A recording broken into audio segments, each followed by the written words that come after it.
अब इनको लगता था जो हमारे पास नंबर 1 इंफॉर्मेशन थी, वो जरा इंफॉर्मेशन का लेवल चेक करें कि इमरान खान जो है वो शराब पीता है, इमरान खान जो है वो हीरोइन पीता है, वो एक बड़े सारे मुंह वाला वजीर बनाया, वो इमरान खान के पेशाब में से शराब निकालता रहा। ਉਹ ਸ਼ੁਕਰ ਹੈ ਇਟਲੀ ਵਾਲਿਆਂ ਨੂੰ ਪਤਾ ਨਹੀਂ ਲੱਗਾ, ਉਹਨਾਂ ਨੇ ਇੱਥੇ ਚੁੱਕ ਕੇ ਲੈ ਆਣਾ ਸੀ, ਉਹਨੂੰ ਇਟਲੀ ਵਾਲਿਆਂ ਨੇ ਕਿਸੇ ਗਟਰ ਦੇ ਅੱਗੇ ਭਾ ਦੇਣਾ ਸੀ ਕਿ ਤੂੰ ਬੋਤਲਾਂ ਭਰਦਾ ਰਹਿ ਕੱਟ ਕੇ, ਕਿਉਂਕਿ ਇਹ ਤੇ ਪੀਂਦੇ ਵੀ ਬੜੀ ਨੇ, ਇਹਨਾਂ ਦੇ ਤੇ ਪਿਸ਼ਾਬ ਦੇ ਵਿੱਚੋਂ ਸ਼ਰਾਬ ਦੀ ਕਸਰਤ ਵੀ ਬਹੁਤੀ ਆਣੀ ਸੀ। ਤੁਸੀਂ ਕਿਤਾਬਾਂ 'ਚ ਪੜਿਆ ਸੀ ਦੁੱਲਾ ਭੱਟੀ, ਤੁਸੀਂ ਕਿਤਾਬਾਂ 'ਚ ਪੜਿਆ ਸੀ ਗੱਬਰ ਸਿੰਘ, ਤੁਸੀਂ ਕਿਤਾਬਾਂ 'ਚ ਪੜਿਆ ਸੀ ਭਗਤ ਸਿੰਘ, ਉਹਨੇ ਜਿਉਂਦੇ ਜਾਗਦੇ ਕਿੱਲਾ ਠੋਕ ਕੇ ਦੱਸ ਦਿੱਤਾ ਕਿ ਨਹੀਂ, ਉਹ ਠੋਕਿਆ ਜੇ ਕਿ नहीं। इस्टेब्लिशमेंट ने अपने टाउट, इस्टेब्लिशमेंट क्या है पाकिस्तान में, एक आर्मी चीफ है जनरल आसिम मुनीर साहब, सारा कुछ उन्हीं के गिर्द घूमता है। ए जेड़ा जेड़ा ना नहीं लेंदा वो मजबूरी होएगी पर ना लेना पएगा। हुण असीं कल्ले ते ना नहीं लिख रहे, हुण ते उस्मा बुखारी भी कहंदी आफत जी तुन के रखो। ਇਹ ਮੈਂ ਆਪਣੀ ਭੈਣ ਉਸਮਾ ਬੁਖਾਰੀ ਨੂੰ ਇਹ ਦੱਸਣ ਲੱਗਾ ਕਿ ਬੀਬੀ ਗੱਲ ਇਹ ਹੈ ਕਿ ਅਸੀਂ ਤੇ ਹਾਫਿਜ਼ ਸਾਹਿਬ ਦੇ ਕੋਲੋਂ ਜੋ ਵੀ ਹੋਣਾ ਸੀ ਚਲੋ ਮਾੜਾ ਚੰਗਾ ਮੁਕਾਬਲਾ ਕਰ ਲਿਆ, ਜਿੱਦਣ ਉਹਨਾਂ ਤੁਹਾਨੂੰ ਤੁੰਨਿਆ ਤੁਹਾਨੂੰ ਸਮਝ ਨਹੀਂ ਆਉਣੀ, ਜਿਸ ਦਿਨ ਉਹਨਾਂ ਤੁਹਾਨੂੰ ਤੁੰਨਿਆ ਤੁਹਾਡੇ ਵਾਲਾ ਤੇ ਪਹਿਲੇ ਦਿਨ ਹੀ ਭੱਜ ਜਾਂਦਾ है। जनरल बाजवा ने पहले इमरान खान की हुकूमत गिरवाई, पीठ में छुरा घोंपा, धोखा किया, उसके बाद उसके चीफ ऑफ स्टाफ को अगवा किया, तशद्दुद किया, डिमांड एक ही थी इमरान खान के खिलाफ गवाही दे दो। उसके बाद आजम सवाती साहब को उठाया, यह सिलसिला फिर नहीं रुका, अरशद शरीफ को शहीद किया गया सिर्फ सच बोलने की पादाश में, लेकिन जिले शाह बहुत सारे साथी हैं। उसके बाद अगर आप देखें तो इनको ये लगता था, मैंने आपको कहा ना हम नंबर 1 है, हमें सारी उम्र बताया गया हम नंबर 1 है। अच्छा, अब इनको लगता था जो हमारे पास नंबर 1 इंफॉर्मेशन थी, वो जरा इंफॉर्मेशन का लेवल चेक करें कि इमरान खान जो है वो शराब पीता है, इमरान खान जो है वो हीरोइन पीता है, वो एक बड़े सारे मुंह वाला वजीर बनाया, वो इमरान खान के पेशाब में से शराब निकालता रहा। ਉਹ ਸ਼ੁਕਰ ਹੈ ਇਟਲੀ ਵਾਲਿਆਂ ਨੂੰ ਪਤਾ ਨਹੀਂ ਲੱਗਾ, ਉਹਨਾਂ ਨੇ ਇੱਥੇ ਚੁੱਕ ਕੇ ਲੈ ਆਣਾ ਸੀ, ਉਹਨੂੰ ਇਟਲੀ ਵਾਲਿਆਂ ਨੇ ਕਿਸੇ ਗਟਰ ਦੇ ਅੱਗੇ ਭਾ ਦੇਣਾ ਸੀ ਕਿ ਤੂੰ ਬੋਤਲਾਂ ਭਰਦਾ ਰਹਿ ਕੱਟ ਕੇ, ਕਿਉਂਕਿ ਇਹ ਤੇ ਪੀਂਦੇ ਵੀ ਬੜੀ ਨੇ, ਇਹਨਾਂ ਦੇ ਤੇ ਪਿਸ਼ਾਬ ਦੇ ਵਿੱਚੋਂ ਸ਼ਰਾਬ ਦੀ ਕਸਰਤ ਵੀ ਬਹੁਤੀ ਆਣੀ ਸੀ। ਹੁਣ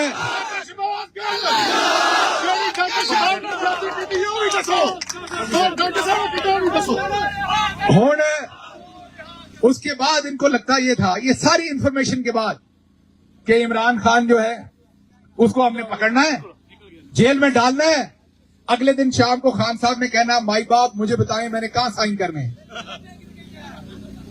और इमरान खान ने कहना मुझे निकालें। ये बाकायदा बड़े बड़े जर्नलिस्टों को army chief, DG ISI, DGC ये ब्रीफिंग देते थे कि ये 24 घंटे नहीं निकालेगा, ये 24 घंटे नहीं निकालेगा, और शौकत खानम मरहुमा के बेटे ने ठल पा दी है।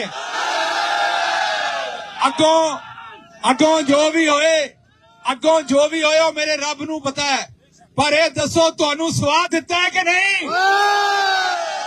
तुसी किताबां 'च पढ़िया सी दुल्ला भट्टी, तुसी किताबां 'च पढ़िया सी गब्बर सिंह, तुसी किताबां 'च पढ़िया सी भगत सिंह, ਉਹਨੇ ਜਿਉਂਦੇ ਜਾਗਦੇ ਕਿੱਲਾ ਠੋਕ ਕੇ ਦੱਸ ਦਿੱਤਾ ਕਿ ਨਹੀਂ, ਉਹ ਠੋਕਿਆ ਜੇ ਕਿ ਨਹੀਂ।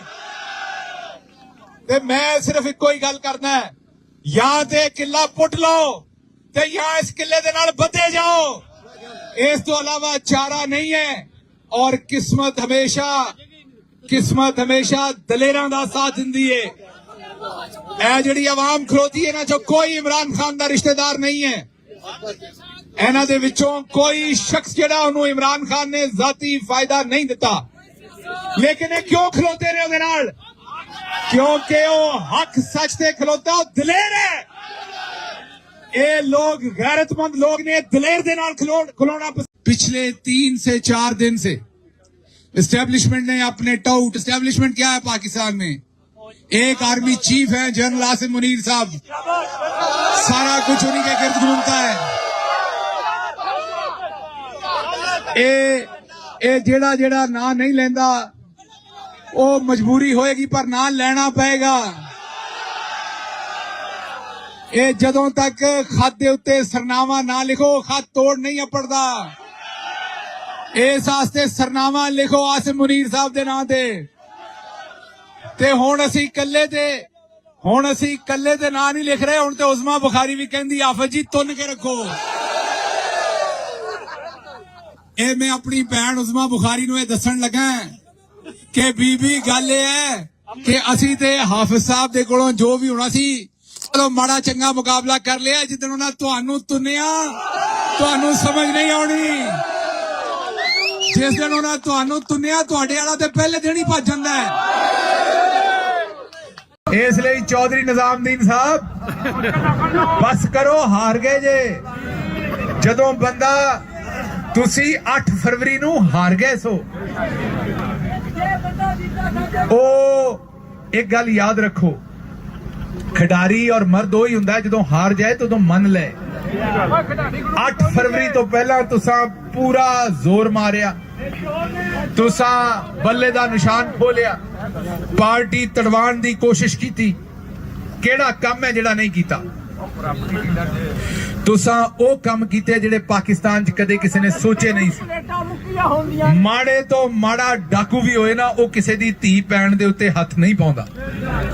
ओ इस तो नहीं पाउंदा कि ओनू कोई डर हुंदा है, ओ अपनी गैरत दी वजह तो नहीं पाउंदा।